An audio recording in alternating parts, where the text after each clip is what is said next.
कार्यक्रम आहे। गावातल्या लोकांनी आग्रहानं बोलवलं, स्वागत केलं, गावदेवीचं मंदिर निर्माण केलंय आणि या सगळ्या कार्यामध्ये जर मला सहभागी होता आलं, आनंद आहे। गावात प्रेमाने बोलवलं, मी गावात आलेले आहेत। हा राजकीय कार्यक्रम नाही, हा धार्मिक कार्यक्रम आहे।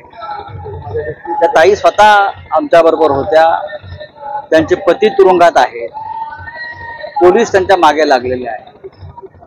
ते भाजपचे आमदार आहेत, ते आमच्या पक्षाचे आमदार नाहीये आणि देवेंद्र फडणवीस यांच्या फार जवळचे आहेत। त्याच्यामुळे हा प्रश्न तुम्ही त्यांना विचारायला हवा। नाही, प्रचार सुरू आहे, लोकांना मी गाठीभेटी घेतो आहे, लोकांचा चांगला प्रतिसाद आहे आणि यावेळेला बदल निश्चित आहे। आपले प्रमुख अनेक विकासाची कामं आहेत, त्याच्याबद्दल बोलायचं, कारण जी अर्धवट आहेत किंवा झाली नाहीयेत, जो सर्वांगीण विकास व्हायला पाहिजे तो झालेला नाहीये। खासदारकीच्या माध्यमातून जो केंद्र सरकारकडून निधी यायला पाहिजे तसा तिथे आलेला दिसत नाहीये आपल्या मतदारसंघामध्ये। त्याबाबत आमचा प्रचार असणार आहे आणि इतर अनेक काही गोष्टी। नाही, राऊत साहेब तर येणार, त्यांच्याविषयी मी काय सांगणार आहे। आमचे ते मोठे नेते आहेत आणि ते त्यांच्या हस्ते या जीर्णोद्धार जो आहे मंदिराचा झालेला आहे त्याचं उद्घाटन झालेलं आहे। मला अतिशय आनंद होतोय, कारण मंदिर होतं ते देवीचं मंदिर होतं, एक शक्तीपीठ आहे आणि त्या शक्तीपीठाकडनं मला असं वाटतं की शिवसेना उद्धव बाळासाहेब ठाकरे यांना नक्कीच शक्ती प्राप्त होईल, एक चांगली एनर्जी मिळेल। प्रचार नाहीये, सर्वप्रथम मी तुम्हाला सांगते, हा प्रचार नाहीये। इथे देवीचं मंदिर आहे आणि मंदिरात आम्ही आलेलो आहे, त्यामुळे मंदिरात आम्ही दर्शनासाठी आलोय।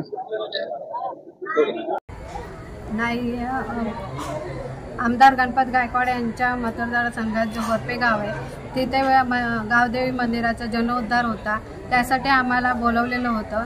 तर आमदार यांच्या अनुपस्थितीमध्ये मी तिथे उपस्थित राहिली आणि त्या मंदिराचा जीर्णोद्धार केला। नाही, याच्यात कुठलाही राजकीय हेतू नव्हता आणि प्रचार पण नव्हता।